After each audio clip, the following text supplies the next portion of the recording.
Episode number 4 की starting में हमें दिखाया जाता है यूमे को, जो कि तैयार होकर के खड़ी रहती है मिज़ुतो का इंतजार करते हुए। फिर वो सोचती है कि किस तरीके से मिज़ुतो उसको डेट के लिए पूछा था, और फिर वो सोचने लगती है आखिर वो उसे डेट पे क्यों ले जाना चाहता है।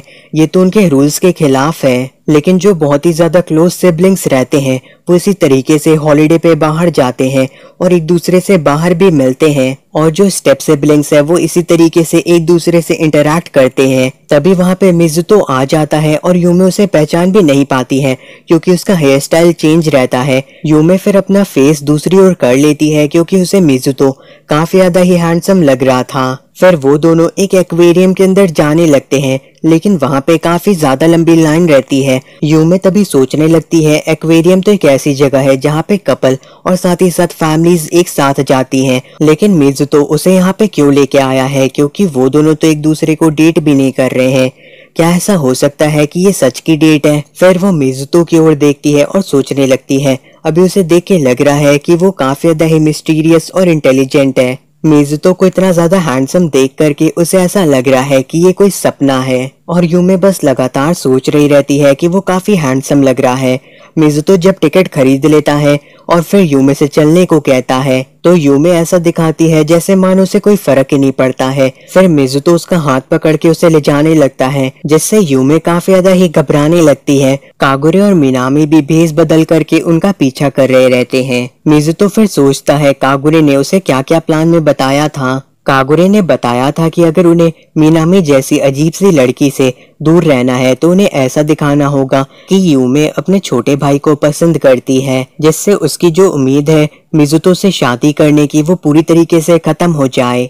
आगे वो मिज़ुतो से कहता है कि जब वो यूमे के साथ डेट पे जाएगा तो मिनामी उनका जरूर पीछा करेगी और उन्हें इसी अपॉर्चुनिटी का फायदा उठाना होगा। फिर वो मिज़ुतो के हेयर स्टाइल को चेंज करता है और कहता है मिज़ुतो को अपने चार्म की मदद से यूमे को पूरी तरीके से अपने कंट्रोल में कर लेना होगा। फिर हमें दिखाया जाता है मिज़ुतो और यूमे दोनों ही एक्वेरियम के अंदर फिशेस को देख रहे थे, और यूमे काफी ज्यादा ही खुश रहती है। मिनामी उन्हें ही घूर रही रहती है। मिज़ुतो फिर सोचने लगता है कि वो मिनामी के बारे में बिना बताए यूमे को चीजें नहीं समझा सकता है, इसीलिए उसे ये सब करना पड़ रहा है। और अभी सबको लग रहा होगा कि वो बस एक लड़का है जो कि अपनी गर्लफ्रेंड को वापस पाना चाहता है। मिज़ुतो फिर सोचने लगता है कि कागुरे ने उससे कहा था कि चाहे कुछ भी हो जाए उसे यूमे की ड्रेस की तारीफ करनी होगी। मिज़ुतो फिर सोचता है कि वो लोग बिल्कुल सही लोकेशन पे है और उसको इसका फायदा उठाते हुए मिनामी को एक ही हमले में खत्म कर देना चाहिए। फिर वो यूमे की ओर देखता है और सोचने लगता है कि यूमे तो सच में यहाँ पे तैयार होकर के आई है। यूमे तभी कहने लगती है कि ये एक्वेरियम काफी ज्यादा बड़ा है और ये काफी ज्यादा पॉपुलर भी है। तो फिर मिज़ुतो कहता है हाँ ये बहुत ही बड़ा है। कागुरे भी लगातार मिज़ुतो को घूरे ही जा रहा रहता है, लेकिन मिज़ुतो कोशिश करने के बाद भी फेल हो जाता है। लेकिन सेकंड ट्राई में वो उसकी तारीफ कर देता है, जिसे सुन करके यूमे बस उसे शुक्रिया कहती है। मिज़ुतो ये रिप्लाई सुन करके काफी ज्यादा हैरान रहता है और सोचने लगता है ये लड़की ऐसा रिएक्शन क्यों दे रही है, मानो वो जूनियर हाई स्कूल की स्टूडेंट है जिसे पहली बार प्यार हुआ है, जबकि यूमे के पास तो पहले भी एक बॉयफ्रेंड था। मिज़ुतो फिर सोचने लगता है अभी उसे एक और ट्रिक करनी चाहिए। मिनामी उन दोनों को ही काफी ध्यान से देख रही रहती है। कागुरे मिनामी से कहता है तुम देख ही सकती हो वो दोनों एक दूसरे के कितने करीब हैं। जिसके बाद एक इंसान यूमे से टकराने वाला रहता है, तो फिर मिज़ुतो यूमे को अचानक से अपनी ओर खींच लेता है और वो दोनों एक दूसरे के काफी ज्यादा करीब आ जाते हैं। यूमे सोचने लगती है आखिर ये सब हो क्या रहा है, वो आज इतने अच्छे से उसे ट्रीट क्यों कर रहा है, और यूमे उसके हर चीज को देख करके काफी ज्यादा ही अट्रैक्ट हो रही है। लेकिन यूमे फिर खुद के ऊपर कंट्रोल करती है और कहती है कब तक मिज़ुतो उसके कंधे को पकड़ा हुआ रहेगा। मिज़ुतो कहता है यहाँ पे काफी सारे लोग हैं तो तुम खो मत जाना। ये सुन करके यूमे कहती है उसे ये याद दिलाने की जरूरत नहीं है, वो कोई छोटी बच्ची नहीं है। और फिर वो सोचने लगती है आखिर वो इस तरीके से बातें क्यों कर रही है। शायद ऐसा इसलिए क्योंकि आज से पहले मिज़ुतो हमेशा ही उसे परेशान किया करता था। मिज़ुतो यूमे की बात को सुनकर के सोचने लगता है उसने अचानक से यूमे को अपनी ओर खींच लिया क्योंकि वो किसी दूसरे से टकराने वाली थी, लेकिन यूमे ने तो खुद ही उसे घूरना शुरू कर दिया। फिर मिज़ुतो टॉयलेट में जाकर के कॉल करता है कागुरे को और कहता है मिजुतो और साथ ही साथ यूमे एक दूसरे से काफी अलग है। कागुरे फिर मिजुतो से ही बात करने लगता है और मिनामी बस ये सब कुछ देख रही रहती है। मिजुतो फिर कागुरे से बात करने के बाद सोचता है चाहे हालात कैसे भी थे, लेकिन उसे डेट के लिए मिजुतो ने पूछा था और वो उनकी डेट को इस तरीके से खत्म नहीं कर सकता है। लेकिन मिनामी जैसी लड़की के साथ दोस्ती करना काफी खतरनाक हो सकता है।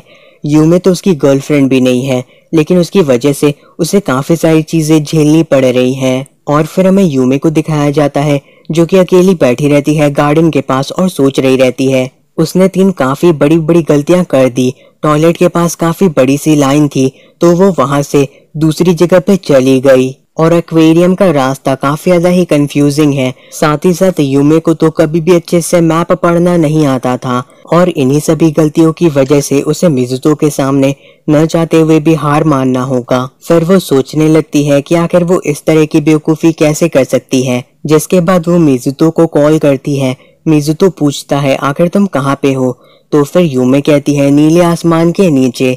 मिजुतो कहता है तुम खो गई ना, तो फिर यूमे उसे सॉरी कहती है और फिर वो सोचने लगती है मिजुतो उन इंसान में से है जो कि इस तरह के मौके को कभी नहीं छोड़ते और इसका फायदा उठा के हमला करते हैं। लेकिन मिजुतो इस बार कहता है इसमें तुम्हारी कोई भी गलती नहीं है, तुम्हें चिंता करने की जरूरत नहीं है, तुम आराम से मेरा इंतजार करो। तो फिर यूमे आखिरी में कहती है कि ये सारी चीजें इस तरीके से नहीं होनी चाहिए।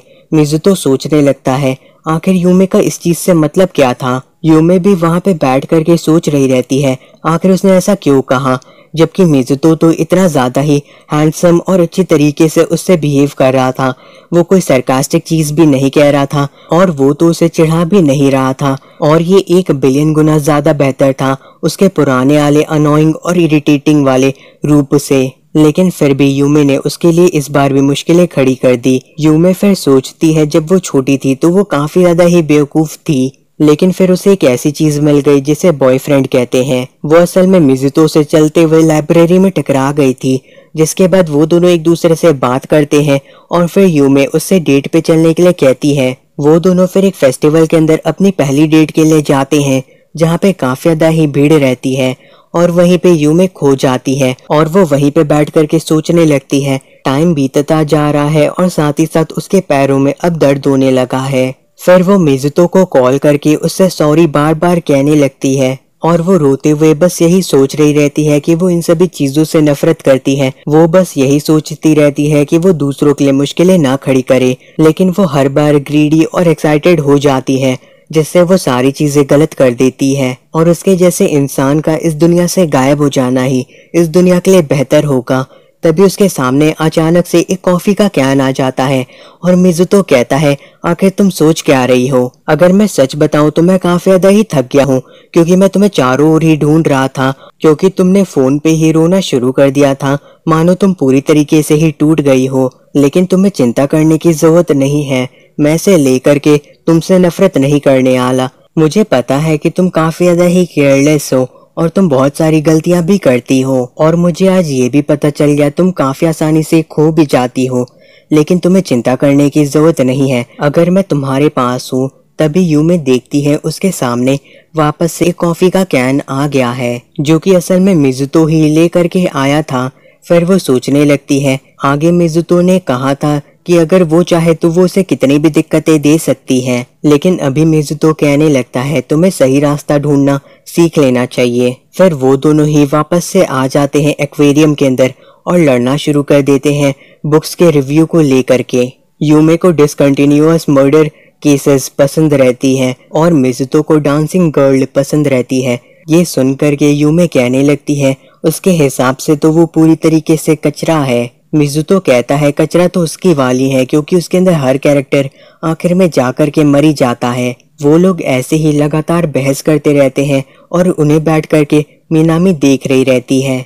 मिजुतो कहता है अगर तुम्हें डिटेक्टिव नोवेल इतनी ज्यादा पसंद है तो तुम्हें हॉस्पिटल में जा करके अपने दिमाग का इलाज कराना चाहिए। पानी के अंदर फिशेस को देखते हुए यूमे कहने लगती है ये कितना ज्यादा इंटरेस्टिंग होगा ना अगर यहाँ पे किसी की बॉडी तैरते हुए आ जाए। मिजुतो कहता है वो कभी भी इतनी ज्यादा डरावनी चीज के बारे में नहीं सोचेगा अपने सपने में भी नहीं। उसने आज तक जो सबसे ज्यादा डरावनी चीज इमेजिन की है वो बस एक शार्क है जो कि कपल्स को खा लेती है कामो रिवर के अंदर। ये सुनकर के यूमे कहती है ये तो सबसे ज्यादा डरावना है, क्योंकि इतने कम पानी के अंदर शार्क तैर नहीं पाएगी और वहीं पे मारी जाएगी। ये सुनकर के मिज़ुतो कहता है ये तो अच्छा है ना। तो फिर यूमे कहती है नहीं, शार्क भी तो एक फिश होती है ना। मिज़ुतो कहता है अगर तुम्हें ऐसा लगता है तो चलो देखते हैं कि तुम एक शार्क को देख करके डरती हो या नहीं। तो फिर यूमे कहने लगती है आखिर तुम्हें इतना ज्यादा कॉन्फिडेंस आया कैसे है, तुम तो एक लेजेंडरी किलर से भी ज्यादा कॉन्फिडेंट हो जिसने अपने मर्डर को अनाउंस किया था।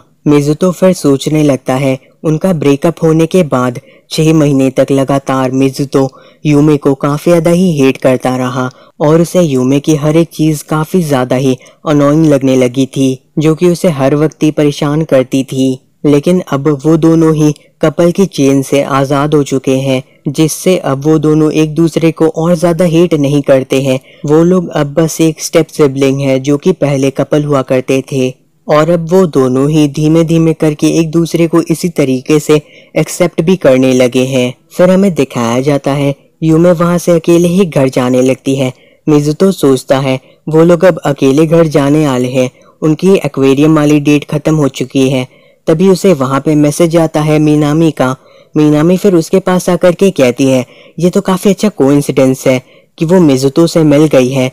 मिज़ुतो कुछ भी रिएक्शन नहीं देता है। तो फिर मीनामी उससे माफी मांगने लगती है क्योंकि वो उसके घर के अंदर बिना पूछे घुसी थी और साथ ही साथ वो काफी ज्यादा केयरलेस भी है क्योंकि उसने अपने दरवाजे को खुला ही छोड़ दिया था। लेकिन उसे उम्मीद है कि वो इसके बारे में यूमे को नहीं बताएगा। मिज़ुतो कहता है कि मीनामी यूमे की काफी अच्छी दोस्त है, तो वो इसके बारे में अभी उसे कुछ भी नहीं बताने आला। ये सुनकर के मीनामी उसे नॉर्मल सा थैंक यू कह देती है। तो मिज़ुतो कहता है कम से कम थैंक यू कहते हुए उसकी आंखों में आंसू होने चाहिए थे। तो फिर ये सुनकर के मीनामी उसे देख करके मुस्कुराती है। मिज़ुतो फिर मीनामी से पूछने लगता है आखिर उसने 5th चेयर को डाइनिंग टेबल पे क्यों लगाया था। तो फिर मीनामी कहती है वो बस उसने ऐसे ही लगा दिया था और उसके लिए भी वो सॉरी कहती है। आगे वो कहती है कि वो अब सारी चीजें अच्छी तरीके से सोच समझ के करेगी और वो रात भर उनकी दोस्ती के बारे में सोचेगी। ये सुनकर के मिज़ुतो कहता है क्या वो अब उनसे दूरी नहीं बना सकती है पश्चाताप के तौर पे। तो फिर मीनामी कहती है वो अभी भी उससे शादी करने वाली है ताकि वो उसके साथ रह सके, लेकिन अगर वो उसे हराना चाहता है तो उसे मीनामी के लिए एक अच्छा पार्टनर ढूंढना होगा। फिर वो वहां से उसे बाय करके चली जाती है, जिसके बाद हमें दिखाया जाता है यूमे को जो कि बैठ करके सोच रही रहती है आखिर मिज़ुतो ने उससे डेट के लिए क्यों पूछा था और आखिर वो शूज की मिस्ट्री क्या थी जो कि अभी तक सॉल्व नहीं हो पाई है। और अगर यूमे किसी डिटेक्टिव नोवेल के अंदर डिटेक्टिव होती तो वो काफी ज्यादा ही बुरी तरीके से फेल हो जाती। फिर वो सोचती है वो यहाँ पे हार नहीं मान सकती है। तभी वहाँ पे मिज़ुतो आ जाता है और यूमे उसके पास जाकर के कहती है वो उसे सजा देना चाहती है उसी कपड़े वाली चीज को ले करके, और वो कहती है कि वो आज के बाद से अपने छोटे हैंडसम भाई की लाइफ को रिकॉर्ड करेगी। फिर वो अपने फोन की मदद से मिज़ुतो की काफी सारी फोटोज को लेने लगती है अलग अलग पोज के अंदर। फिर वो सोचने लगती है उसकी गैलरी के अंदर काफी सारी हैंडसम लड़की की फोटो आ गई है और वो काफी ज्यादा ही खुश रहती है। मिज़ुतो तभी कहता है कि उसकी वो एक और इच्छा को पूरा कर सकता है। ये सुनकर के यूमे कहने लगती है क्या वो उसे एक बैक हग देने वाला है या फिर वो उसके ईयर के अंदर विस्पर करने वाला है। तो फिर मिज़ुतो उसे बैक हग देता है और उसके कान के अंदर विस्पर करता है कि उसने उसे पकड़ लिया। ये सुनकर के यूमे कहती है हाँ उसने उसे हासिल कर लिया है। उसके बाद हमें दिखाया जाता है यूमे को जो कि स्कूल के अंदर रहती है और उसके पास मीनामी आती है। मीनामी पूछती है यूमे से कि आखिर वो वीकेंड पे क्या कर रही थी, क्योंकि मीनामी तो अपने घर के अंदर ही सो रही थी। यूमे कहती है वो भी अपने घर में बैठकर ही किताबें पढ़ रही थी। मिज़ुतो और कागुरे भी ये सब कुछ देख रहे रहते हैं। कागुरे कहता है लगता है अब सब ठीक हो गया है। फिर कागुरे कहता है अगर मीनामी कुछ भी उल्टी सीधी चीज करती है तो फिर मिज़ुतो आकर के उससे बात कर सकता है। ये सुन के मिज़ुतो पूछता है कागुरे से क्या वो कभी हॉस्पिटलाइज हुआ था, तो कागुरे हंसते हुए हाँ कहता है।